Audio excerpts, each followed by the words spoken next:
கிறிஸ்துக்குள் அன்பான தேவஜனமே, உங்கள் அனைவரையும் ஆண்டவராக இயேசு கிறிஸ்து நாமத்தினாலே வாழ்த்துகிறோம். இன்று நாம் இந்த ஈரான், இஸ்ரேல், அமெரிக்கா, லெபனான் இந்த நாடுகளுடைய போர் எதனால் என்பது குறித்து உலகம் சொல்லும் காரணங்களும் வேதம் சொல்கிற காரணத்தையும் நாம் இன்று வேத ஆதாரத்தோடு இன்று நாம் தியானிப்போம். ஏனென்றால் இந்த யூடியூப்ல பார்த்தீங்கன்னா அநேக பேர் அவரவர்கள் விருப்பத்துக்கு ஏற்ற மாதிரி இஸ்ரேல் அழிந்து விட்டது, இஸ்ரேல் நாசம் பண்ணி விட்டாங்க, இஸ்ரேல் தூள் ஆக்கிட்டாங்க இப்படின்னு நிறைய பேர் பேசுறத நாம யூடியூப்ல பாக்குறோம் இல்லையா. செய்திகள் ஒரு 2 செய்தி உண்மைனா அதுல 8 செய்தி பொய்யா இருக்கு. அவ்வளவு தவறுதலாகவும் மாத்தி மாத்தி சொல்லி இதெல்லாம் ஏன் செய்யறாங்கன்னா அவங்களுடைய யூடியூபினுடைய வியூஸ்க்காக, மக்கள் அதிக வியூஸ் வரும் அப்படின்றதுக்காக அவர்கள் தவறான ஒரு சூழ்நிலையில நம்ம அதை சொல்றதை நாம பாக்குறோம். ஏன் சொல்றேன்னா யூடியூப்ல போர் சாதாரணமா நடந்தாலும் இவர்கள் கொடுக்குற அந்த பில்டப் இருக்குது பாத்தியா, மிகப்பெரிய ஒரு பில்டப் கொடுக்குறாங்க. எப்பத்தி வீடியோவெல்லாம் எடுத்து போட்டு அது மாதிரி மக்களை பயத்துக்குள்ளவும், போர் பயங்கரமா நடக்குது, அதுல எந்த மாற்று கருத்தும் இல்லை. ஆனா இஸ்ரேல் அழிஞ்சிருச்சு, அமெரிக்கா ஓடிச்சு, தப்பிச்சு ஓடிடுச்சு, கப்பலெல்லாம் எடுத்துன்னு போயிட்டாங்க, மன்னிப்பு கேட்குறாங்க, போர் டொனால்டு ட்ரம்ப் நிறுத்திட்டாரு அப்படின்னு மிகப்பெரிய பில்டப் கொடுக்குறாங்க. இது எதனால இவர்கள் இப்படி செய்யறாங்கன்றது நமக்கு புரியல. ஆனா வேதம் என்ன சொல்கிறது அப்படின்றத நாம வேத ஆதாரத்தோடு நாம பேசுவோம். முத இந்த போர் எங்க தொடங்குது, இன்னைக்கு எவ்வளவு மனிதாபிமானம், எவ்வளவு ஒழுக்கம், எவ்வளவு நெறிமுறைகளோடு இவர்கள் பேசுகிறார்கள் அப்படின்றதெல்லாம், மனித நியாயத்தோடு பேசுற இவர்கள் எல்லாம் நாம பார்த்துக்கிட்டு தான் இருக்கோம். ஏன் சொல்ல வரேன்னா 1948 அந்த 48 காலகட்டத்துல இவர் போர் நடந்தது. அந்த 48ல தான் சுதந்திரம் கொடுக்குறாங்க இஸ்ரேலுக்கு. சுதந்திரம் கொடுக்கும்போது அவர்கள் பாத்தீங்கன்னா ஐநா சபையெல்லாம் அதுல தலையிட்டு தான் தேசங்களை பிரிச்சு கொடுக்குறாங்க. கொடுத்த மறுநாளே இஸ்ரேல் மேல 6 நாடு போர் தொடுக்குது. 4 நாடு டைரக்டா போர் தொடுக்குது. 2 நாடு மறைமுகமா ஆயுதங்கள் கொடுப்பது, பணம் கொடுப்பது, பல உதவிகள் செய்வது. ஆனா இஸ்ரேல் மேல போர் தொடுத்ததெல்லாம் பாத்தீங்கன்னா மிகப்பெரிய தேசங்கள். எகிப்து ஒரு காலத்துல மிகப்பெரிய வல்லரசுன்றதெல்லாம் இன்னைக்கு நம்ம அமெரிக்கா சொல்றோம். அன்றைக்கு காலகட்டத்துல எகிப்து மிகப்பெரிய தேசம், சிரியா பெரிய தேசம், ஈராக் பெரிய தேசம். இவர்கள் எல்லாம் இஸ்ரேல் மேல சுதந்திரம் வாங்கின மறுநாளே, அன்னைக்கு பாத்தீங்கன்னா ஒரு 5-6 லட்சம் தான் இஸ்ரேல்ல மக்கள் கூட்டமே இருந்தது. அதுவும் இல்லாத அதுல போர் செய்யறவங்க எல்லாம் பாத்தீங்கன்னா வயதானவர்கள், 2ஆம் உலக போர் பண்ணவங்க, மற்ற சின்ன சின்ன வாலிபர்கள், இவர்கள் தான் இருந்தாங்க. இப்படி ஒரு வலிமை குன்றிய ஒரு சின்ன நிலப்பரப்புல சின்ன மக்களை அவ்வளோ பெரிய தேசங்கள் சண்டை போட்டப்போ, அன்னைக்கு பேசினா அதே ஆட்கள் கூட இன்னைக்கு என்ன, அன்னைக்கு இந்த சோசியல் மீடியா இவ்வளவு தெளிவாவோ இவ்வளவு வலிமையாவா அன்றைக்கு இல்லை. இருந்தாலும் பத்திரிகை செய்தியாவா கூட சரி, அன்னைக்கு அந்த மக்கள் இஸ்ரேல் மக்கள் மேல வருத்தப்பட்டாங்களா, இறக்கப்பட்டாங்களான்னா இல்லை. இன்னைக்கு மனித நியாயம் பேசுறாங்க. ஆனா அன்னைக்கு சின்ன ஒரு தேசம் சுதந்திரம் வாங்கின மறுநாளே போர், மிகப்பெரிய போர் தொடுத்து அந்த மக்களை மேப்ல இருந்து எடுத்துடணும். 2 மணி நேரத்துல இஸ்ரேல் அழிக்கப்படும். இப்படியெல்லாம் கூக்குரட்ட தேசங்கள் தான் எகிப்து, சிரியா, ஈராக், இவங்கெல்லாம் லெபனான், நிறைய நாடுகள் மறைமுக ஆதரவும் நேரடி ஆதரவுகளா இப்படி பல நாடுகள் சேர்ந்து இஸ்ரேல் மேல போர் தொடுத்தாங்க. அன்னைக்கு போர் தொடுத்தது சரியா தவறான்னு இன்றைக்கு ஒருவரும் பேசுவதும் கிடையாது, அதை குறித்து விவாதிப்பதும் இல்லை. நான் இஸ்ரேல் செய்யறது தவறு கண்ணை மூடின்னு பேசுவாங்க, அமெரிக்கா செய்யறது தவறுன்னு. அமெரிக்கா ஒரு தேசம் இல்லைன்னா இன்னைக்கு உலகம் ஃபுல்லா தீவிரவாதிகள் எப்படி பரவி சின்ன சின்ன நாடுகளை கைப்பற்றி இருப்பாங்க, மிரட்டி இருப்பாங்கன்றது அமெரிக்கா இல்லைன்னா தெரிஞ்சிருக்கும் இல்லையா. அமெரிக்கா சரின்னு நம்ம சொல்ல வரல, அவர்களுடைய போக்குல சில மாற்றங்கள் இருக்கதான் செய்யுது. இன்றைக்கு தீவிரவாதிகளால் எத்தனை நாடுகள் பயமுறுத்தப்பட்டிருக்கோம், அச்சுறுத்தப்பட்டிருக்கோம். இத்தனை தீவிரவாதிகளும் அழிச்சது யாருன்னா அமெரிக்கா தான் இல்லையா. அது போல இஸ்ரேல் மேல இவர்களுக்கு அவ்வளவு பெரிய காழ்ப்புணர்ச்சி. ஆனா இஸ்ரேல் தான் இன்னைக்கு இந்த உலகத்தில் உள்ள அத்தனையும் கண்டுபிடித்தவர்கள் யூதர்கள். இன்னைக்கு செல்போன் இல்லாத கை இல்லை. ஆனா அவர்களுடைய செல்போன் அவர்கள் கண்டுபிடிச்சதை வச்சு இஸ்ரேலுக்கு எதிரான மிகப்பெரிய கூக்குரல். எதிராக பேசலாம், தப்பு இல்லை, நியாயத்தோடு பேசணும். 1948 இஸ்ரேல் மேல போர் தொடுத்தது யார்? இது யாராவது கேட்பாங்களா? கேட்க மாட்டாங்க.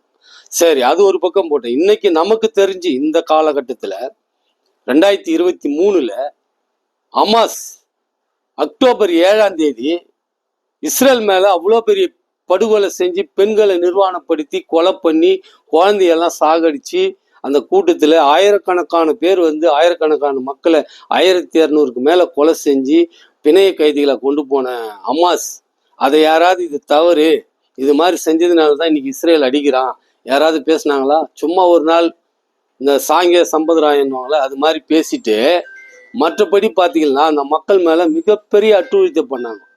அதுக்கப்புறம் இஸ்ரேல் அடிச்சவொன்னா ஐயோ குய்யன்னு கத்துறது. இதுதான் வந்து இவர்களுடைய நிலைப்பாடு. இன்னைக்கு ஹமாஸ் எந்திரிக்க முடியாம படுத்து கிடக்கு, அந்த அளவுக்கு அடிச்சு வச்சிருக்காங்க. ஆனா உள்ளுக்குள்ள அவங்க ஆயுதம் தயார் பண்றாங்க, ஆயுதம் ரெடி பண்றாங்க, திரும்ப இஸ்ரேல் மேல போர் தொடுக்கலான்னு முயற்சி பண்றாங்கன்னெல்லாம் செய்திகள் இருக்குது. அது ஒரு பக்கம் இருக்கட்டும். இப்போ இஸ்ரேல் ஈரான் மேல ஏன் போர் தொடுத்தது? இந்த அக்டோபர் 7 2023 அவர்கள் ஏவி விட்டவர்கள், இஸ்புல்லா இவர்கள் ஏவி விட்டவர்கள், ஹவுத்தி இவர்களை ஏவி விட்டவர்கள், எல்லாத்துக்கும் மூல காரணம் ஈரான். இப்போ ஈரானை நாம இப்படியே விட்டு வச்சோம்னா எதிர்காலத்துல நம்மளுடைய சந்ததிக்கோ அவர்களுடைய நோக்கம் 3வது தேவாலயம் கட்ட போறாங்க, அதற்கு எதிர்ப்பாகவும் இந்த ஈரான் வரக்கூடாது அப்படின்ற காரணத்தினாலதான் ஈரானை நாம கட்டுப்படுத்தி வைக்கணும், அவர்களை ஒடுக்கி வைக்கணும், வேற வழியே இல்லை.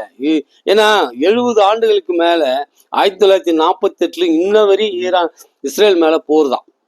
தினசரி ஏதாவது ஒரு தாக்குதல், அந்த மக்கள் அச்சத்தோடு வாழக்கூடிய ஒரு சூழ்நிலையை ஏற்படுத்தினது யாருன்னா ஈரான். இன்னைக்கு ஈரான் வரலாறு தெரியாம இவர்கள் வாட்டு இஸ்ரேல் மேல இஸ்ரேல் அழிச்சிருவாங்க, இஸ்ரேல் இப்படி பண்ணிட்டாங்க, மேப்ல இருந்து எடுத்துருவாங்க, இனி இஸ்ரேல் இருக்காது அப்படின்னு எல்லாம் வந்து நிறைய பேர் பேசுறாங்க. இதுல ஏதோ தெரியாத யூடியூபர் தன்னுடைய வியூஸ்க்காக பேசுறாங்கன்னா ஓகே. நிறைய பேர் வந்து இராணுவத்துல போர் வல்லுநர்கள் நிறைய பேர் பத்திரிகையாளர் இவர்கள் எல்லாம் பேசுறாங்க. அதுதான் ஆச்சரியம். ஏன்னா ஆனா அவர்களுக்கு பைபிள் தெரியாது. பரிசுத்த வேதாகமத்துல என்ன சொல்லியிருக்கு, அதுதான் இன்னைக்கு உலகத்துல நடக்குது, யூதன் தான் எல்லாத்தையும் கண்டுபிடிச்சான் அப்படின்றதெல்லாம் அவங்களுக்கு தெரியாது. அதனால அவங்க பேசுறாங்க. ஆனா பரிசுத்த வேதாகமத்துல என்ன சொல்லுதுன்னா, இஸ்ரேல் ஆண்டவராகி இயேசு கிறிஸ்து 2ஆம் வருகை, நான் வரைக்கும் இந்த சந்ததி ஒழிந்து போகாது என்றார். அது வேதத்துல தெளிவா இருக்குது. வானமும் பூமியும் நட்சத்திரங்களும் இது எல்லாமே ஒழிஞ்சு போனா அப்போ இஸ்ரவேல் என்ற தேசம் ஒன்று என் முன்னாடி இல்லாம அற்று போகுன்றார் ஆண்டவர். இதெல்லாம் வேத வசனத்துல இருக்குது. இப்ப எடுத்து காட்டுறேன் நான். ஏன் சொல்ல வரேன்னா, இஸ்ரவேலால உலகத்துக்கு நன்மை. உலகம் ஒவ்வொன்றும் இஸ்ரேல் கண்டுபிடித்த பொருட்களை உலக மக்கள் பயன்படுத்துகிறார்கள். ஏன் பெட்ரோலே யார் கண்டுபிடிச்சது? கிறிஸ்தவர்கள் கண்டுபிடிச்சது. அதுலயும் யூதர்கள் இருக்காங்க. யூதர்கள் கையில்லாத கண்டுபிடிப்பு இந்த பூமியில இல்லை. அவ்வளவு பெரிய நன்மை செய்த சந்ததி அழிஞ்சு போனோம், ஒழிஞ்சு போனோம் அப்படின்னு சம்பந்தமே இல்லாதவன் பேசுறான். அதுதான் இங்க சிக்கல். ஏதோ ஈரான்ல பேசுறான்னா ஒரு நியாயம் இருக்கு, ஈரான் பேசுறது கூட நியாயம் இல்லை.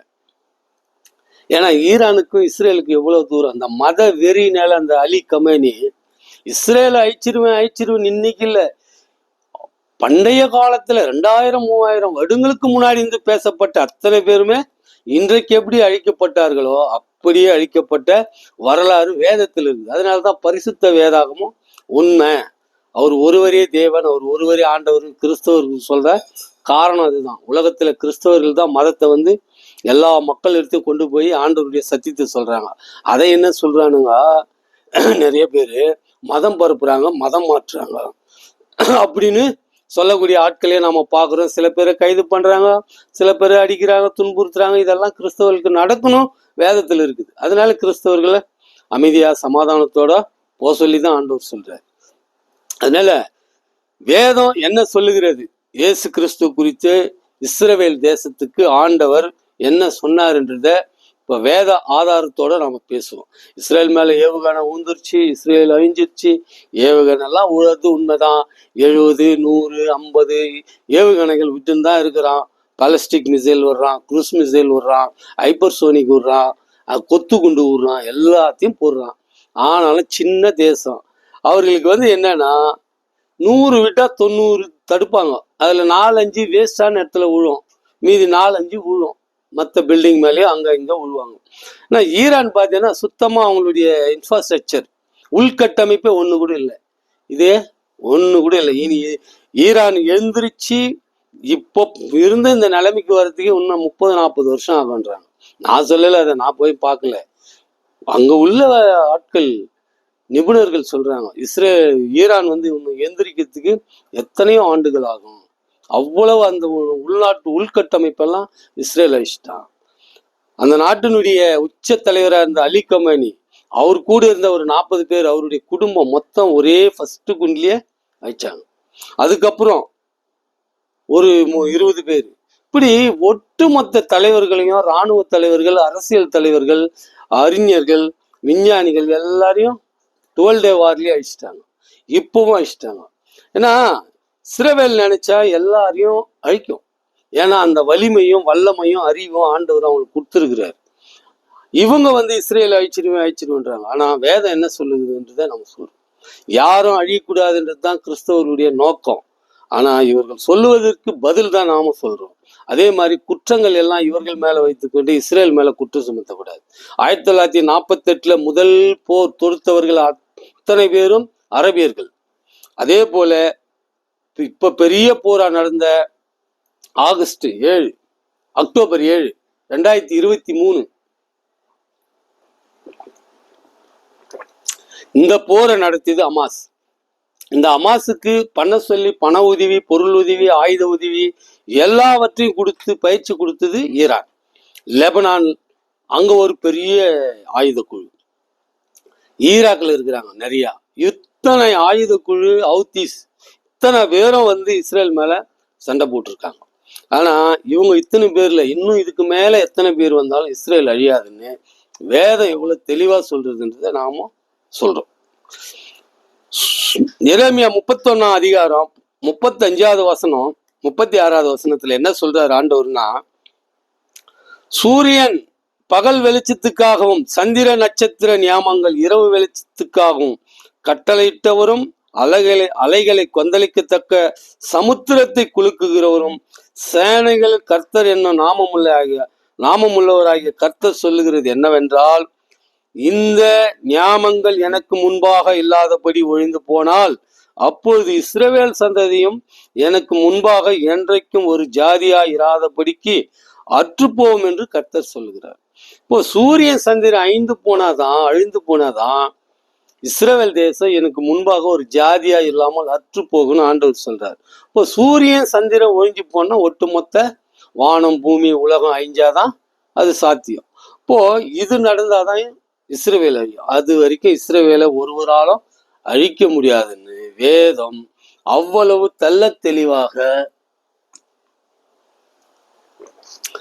தெளிவா சொல்லுது. இதை வந்து நாங்க சொல்லல, பரிசுத்த வேதாகமத்துல எரேமியா 31, 35, 36 வசனம் இவ்வளவு தெளிவா சொல்லும் போது, ஆனா உலகத்தில் உள்ள மக்கள் சிலர் சொல்றாங்க இஸ்ரவேலை ஒழிச்சிருவோம் அப்படின்னு சொல்றாங்க. இது இன்ன வரையும் வேதம் சொல்லதான் நடந்துகிட்டு. ஏன்னா ஒரு தேசத்துல ஒரு குட்டி தேசம் சுத்தி 20-30 இஸ்லாமிய நாடு இருக்கு. அதை தாண்டி இந்த பக்கம் ஆப்பிரிக்கா சைடு வேற இருக்கு. இவ்வளவு பேரு 70 வருஷம் முயற்சி பண்றாங்க இஸ்ரேல் ஆயிடுச்சுன்னு. ஒவ்வொரு வாட்டியும் அவரு அலி கமேனி இறந்துட்டார் இல்லையா, அவரு இறந்தல, கொலை பண்ணிட்டாங்க அவரு தூங்கி இழந்து வந்ததுமே இஸ்ரேலுக்கு மரணம், அமெரிக்காவுக்கு மரணம். Israel to death, America to death. கட்சியில அவரு டெத் ஆயிட்டாரு. அவர் மட்டும் டெத் ஆகல, அவர் குடும்பமே டெத் ஆயிடுச்சு. அவர் குடும்பம் மாத்திரம் இல்ல, அவருடைய பாதுகாக்கிறதுக்காக இருந்த இராணுவ அதிகாரிகள் அத்தனை பேரும், அவர் கூட இருந்தவங்க அத்தனை பேரும் இறந்துட்டாங்க. ஏன் இதை நம்ம சொல்ல வரேன்னா, அன்றைய காலத்துல பழைய காலத்துல வேதத்துல இருக்குது, அது சொல்ல லேட் ஆகும்.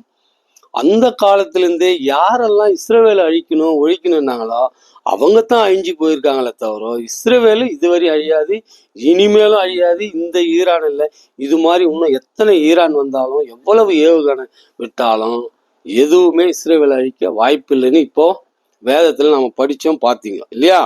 அதே போல சகரியா 12ஆம் அதிகாரம் 7வது வசனம் 8வது 9வது வசனம் என்ன சொல்றாருன்னா, தாவீது வம்சத்தாரின் மகிமையும் எருசலேமின் குடிகளுடைய மகிமையும் யூதாவின் மேல் தன்னை உயர்த்தாதபடிக்கு கர்த்தர் யூதாவின் கூடாரங்கள் முதல் ரட்சிப்பார். யாரை ரட்சிப்பாரு? யூதா தான் இன்னைக்கு யூதர்கள், அவர்களை முதல் ரட்சிப்பார் என்றார். அதுக்கப்புறம் தான் மற்றவங்க கிறிஸ்தவர்கள்லாம் கூட அதுக்கப்புறம் தான். ஏன்னா நேரடி பிள்ளைகள் ஆபிரகாமுக்கு வாக்குத்தத்தம் கொடுத்திருக்கிறார். கிறிஸ்தவங்களை நியாயப்படி முதல் தான் ஆசீர்வதிக்கணும். ஆனாலும் ஆண்டவர் ஆபிரகாமுக்கு வாக்குத்தத்தம் கொடுத்ததுனால அவர்கள் குற்றங்களே பண்ணாலும் யூதர்களை ஆண்டவர் ஆசீர்வதிப்பார். அந்நாளிலே கர்த்தர் எருசலேமின் குடிகளை காப்பாற்றுவார். எந்நாளில இது மாதிரி போர்க்காலம். சகரியான்றது மல்கியாக்கு முன்னாடி, கடைசி அதிகாரத்துக்கு முன்னாடி அதிகாரம். அப்போ ஆண்டவராகி இயேசு கிறிஸ்து வர்றதுக்கு ஒரு 400-500 ஆண்டுகளுக்கு முன்னாடி இது எழுதப்பட்டது. 700 ஆண்டுகளுக்கு முன்னாடி எழுதப்பட்டது. இப்ப என்ன சொல்றாரு ஆண்டவர்னா, அந்நாளிலே கர்த்தர் எருசலேமின் குடிகளை காப்பாற்றுவார்.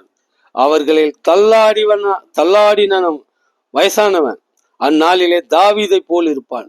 தாவீதை போல் இருப்பான்னா, தாவீது வாழ்நாள் ஃபுல்லா போர் செஞ்சவர், போர் வீரனாவே இருந்து மடிஞ்சார். ஏன்னா அவர் அரசரா இருந்தாலும் ராஜாவா இருந்தாலும் இஸ்ரவேலுடைய 2வது ராஜா அவரு போர் போர் போர் போர் வழியிலேயே வாழ்ந்தார். அதனால போர் வீரனாவே இருந்ததுனாலதான் அவரை ராஜா போர் வீரனை போல் இருப்பாங்க.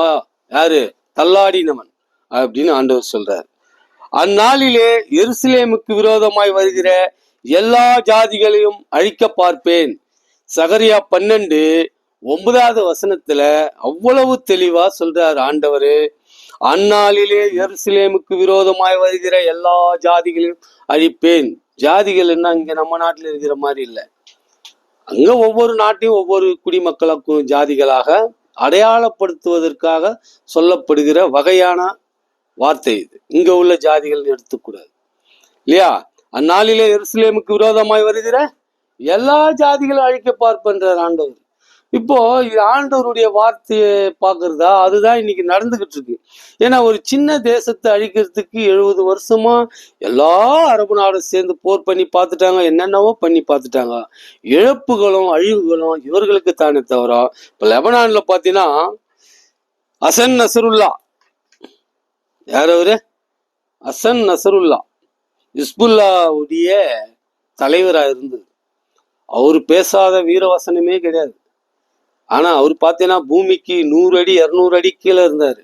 அவர் தோண்டி எடுக்கவே கிட்டத்தட்ட 1 வாரம் ஆயிடுச்சு. இஸ்ரேல் அடிச்ச அடி. அவரு 100 அடி 150 அடி உள்ளகிறாருன்னா, இவன் அடிச்ச அடியில இன்னும் 10 அடி உள்ள போயிட்டாரு. அவரு தோண்டி எடுக்கவே கிட்டத்தட்ட அவங்களுக்கு 1 வாரத்துக்கு மேல ஆயிடுச்சு தேடி எடுக்கும். ஏன் சொல்ல வரேன்னா, இஸ்ரேலை சபிக்கிறவங்களோ இஸ்ரேவேலை அழிச்சணும்னு நினைக்கிறவங்களோ மேப்ல இருந்து எடுத்துடணும்னு சொல்லினுக்கிறாங்களே தவிர, ஒவ்வொரு போர்லயும் அவங்களுடைய நிலப்பரப்பு கூடினே தான் வருது. இவன் மேப்ல இருந்து எடுத்துடுறான், இஸ்ரேல் அழிக்கிறன்றான் எல்லாரும். ஆனா ஒவ்வொரு போர்லயும் பாத்தீங்கன்னா அவர்களுடைய நிலப்பரப்பு அதிகரிச்சுனே வருது. அவர்களுடைய ஆண்டவர் வாக்குத்தத்தம் பண்ணப்பட்ட மிகப்பெரிய தேசம் லெபனானு, சிரியா, ஈராக்கு, சவுதி அரேபியாவில் பாதி, எகிப்து, இதெல்லாம் கிரேட்டர் இஸ்ரேல், அகண்ட இஸ்ரேல். இதை அவர்கள் அந்த தேசத்தை விட்டு மற்ற நாடுகளுக்கு ஆண்டவருக்கு விரோதமா பாவம் செஞ்சதுனால, சிதறடிக்கப்பட்டதுனால அங்கிருந்த இந்த மக்கள் அங்கங்க பிடிச்சிக்கிட்டாங்க, ஆக்கிரமிப்பு பண்ணாங்க. ஆனா இவர்கள் என்ன சொல்றாங்க? இஸ்ரேல் ஆக்கிரமிப்பு பண்ணிடுச்சு, இஸ்ரேல் தான் எங்க தேசங்களை கைப்பற்றிச்சுன்றாங்க. ஏன்னா உண்மையை பார்த்தா இஸ்ரேல் தேசத்தை இவர்கள் தான் ஆக்கிரமிப்பு பண்ணியிருக்காங்க. இப்ப இதெல்லாம் இன்னைக்கு தெரியாது. இன்னும் ஒரு 5 ஆண்டோ 10 ஆண்டோ இல்லை இன்னும் 2 ஆண்டுலயோ அவர்கள் பெரிய இஸ்ரேலை உருவாக்கும் போது அன்னைக்கு தெரியும். அன்னைக்கு போர் பெருசாகும் போது, பேச்சுவார்த்தைகள் நடக்கும்போது அன்னைக்கு இதெல்லாம் யாருடைய நிலப்பகுதின்னு அவர்கள் வாயாலே சொல்லக்கூடிய ஒரு சூழல் உருவாகும். அதனால இஸ்ரேலை ஒரு காலம் ஒருவராலும் ஒழிக்க முடியாது. ஏன்னா அது கடவுளுடைய தேசம், ஆண்டவராகிய இயேசு கிறிஸ்துனுடைய தேசம். அவர்கள் அன்றைக்கு அவர்கள் தேவன்ன்றாங்க இன்னைக்கு, ஆனா அவர் தான் ஆண்டவர் என்றது அவர்கள் அறியாமல் பேசுறாங்க இல்லையா? சரி, இப்போ லூக்கா 23:32 வசனத்துல என்ன சொல்றாருன்னா,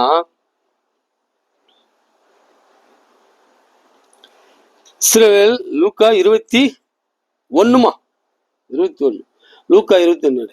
அதனால இஸ்ரவேல் தேசத்தை ஒழிக்கிறதுக்கு இன்னும் எத்தனை தேசம் சேர்ந்தாலும் முடியாது. ஏன்னா அவர்கள் எடுத்ததுமே தலையை தான் அடிப்பாங்க.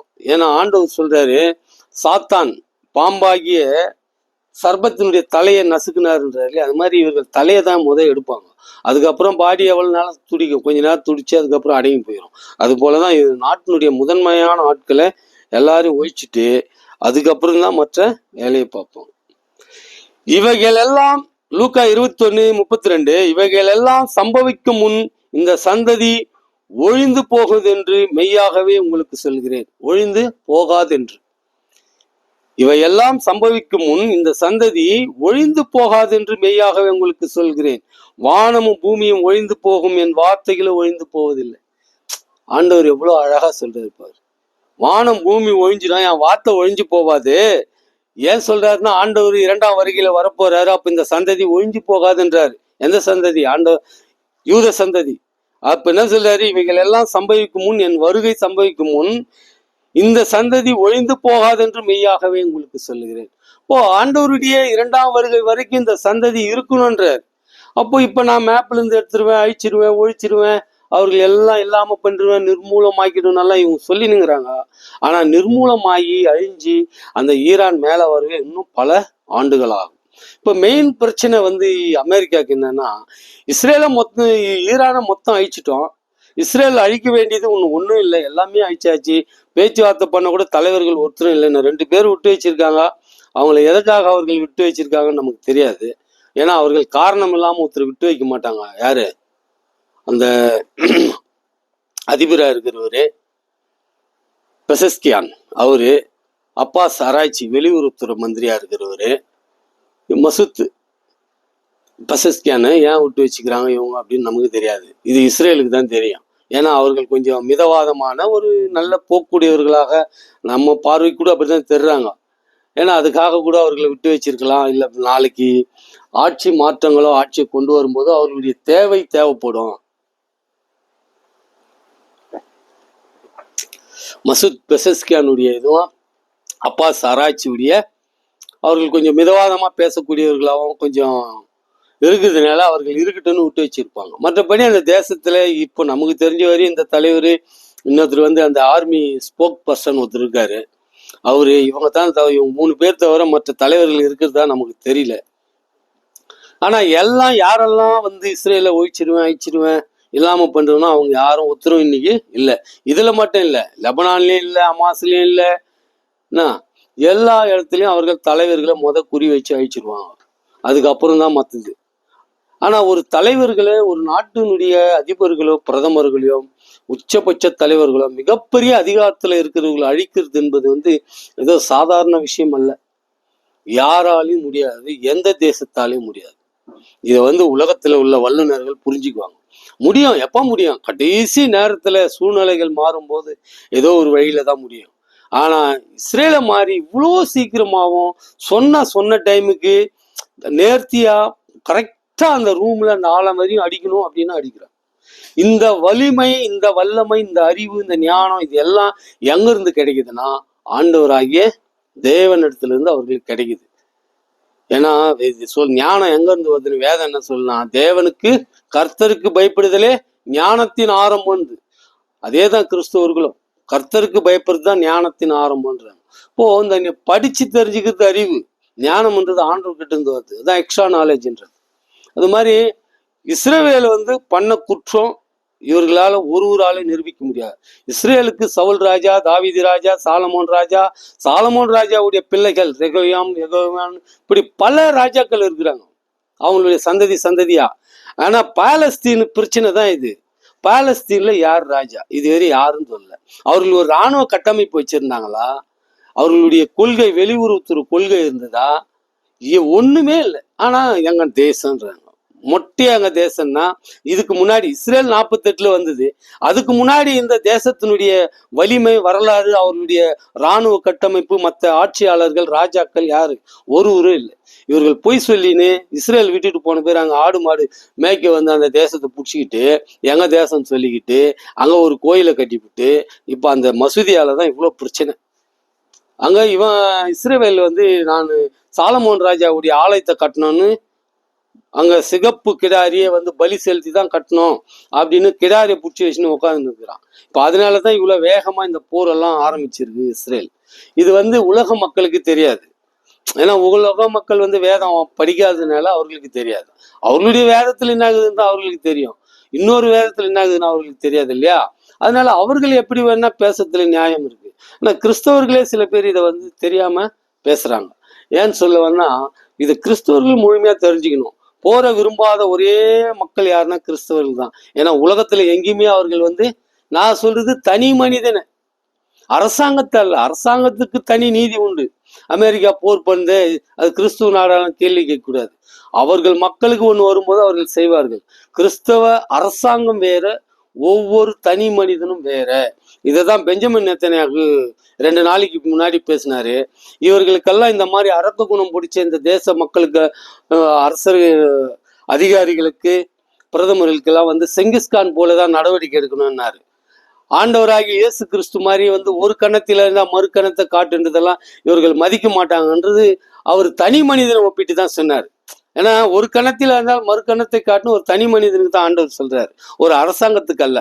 அதை புரிஞ்சுக்கிறது தப்பா புரிஞ்சுக்கிறாங்க. அப்போ ஒரு கணத்தில் இருந்தால் மறு கணத்தை காட்டு, நீ சமாதானத்தோடு இரு, அமைதியா இரு, கீழ்ப்படிந்திரு, பொறுமையோடு இருந்தாலும் வேதம் சொல்லுது. இது தனி மனிதனுக்கு. ஆனா ஒரு ராஜாவா வரும்போது ராஜாவுக்கு பல கட்டளைகள் உண்டு. அதைத்தான் பெஞ்சமின் நேத்தன்யாகு சொன்னார். அதை வேற மாதிரி திருச்சி இன்னைக்கு வந்து பல பேர் பல விதமா சொல்றாங்க. ஆனா அவரு ஆண்டவராகி இயேசு கிறிஸ்துடைய இதை ஒப்பிட வேண்டிய தேவையில்லை. ஆனாலும் அவர் ஒரு இதுக்கோ சொல்லியிருக்காரு. சரி, அது ஒரு பக்கம் இருக்கட்டும். இஸ்ரவேலை ஒழிப்பதற்கு வாய்ப்பு இல்லை. இப்போ வேத வசனங்களை நாம படிச்சு காமிச்சோம். அதனால இஸ்ரவேலை ஒழிச்சிருவோம் இந்த மீடியாக்கள் போடுறவங்களாவது இதை பார்க்கக்கூடிய வாய்ப்பு இருந்தா இனிமேலாவது மாத்தி சரியானதை பேசுங்க. தப்பு சரி. முத இஸ்ரேல் மேல சண்டை பண்ணுது அரபு நாடுகள். அதற்கு யாராவது பதில் சொல்லிருக்காங்களா? இல்லை. அதே போல 2023 அக்டோபர் 7 ஹமாஸ் தீவிரவாதிகள் செய்தது, இதுக்கு யாராவது கண்டிச்சாங்களா? அது தவறு, அதனுடைய விளைவு தான் இன்னைக்கு வரை வந்திருக்குது. சின்ன நாடு மேல இத்தனை நாடுகள் போர் தொடுக்கலாமான்னு கேள்வி கேட்க ஒருத்தரும் இல்லை. இதுக்கெல்லாம் பதில் சொல்லுவாங்களா? சொல்ல மாட்டாங்க. அதனால கிறிஸ்துவ மக்கள் நீங்கள் வந்து எச்சரிக்கையா இருக்கணும். என்ன போர் எது நடந்தாலும் ஆண்டவராகி இயேசு கிறிஸ்து வரும் வரை இஸ்ரவேல் தேசத்தை ஒருவராலும் அழிக்க முடியாது. அதில் நாமும் எச்சரிக்கையா இருக்கணும். ஆண்டவராகிய வருகைக்குள்ள நாம ஆண்டவரோட பரலோகம் செல்ல நாம ஆயத்தமா இருக்கணும், ஒழுக்கத்தோடு இருக்கணும், உண்மையா இருக்கணும், பக்தியா இருக்கணும், கீழ்ப்படிதலோடு இருக்கணும் என்று கூறிக்கொண்டு இத்துடன் இந்த பதிவை முடித்துக் கொள்கிறேன். ஆண்டவராகிய இயேசு கிறிஸ்துக்கு துதி கன மகிமை என்றென்றும் இருப்பதாக. ஆமேன்.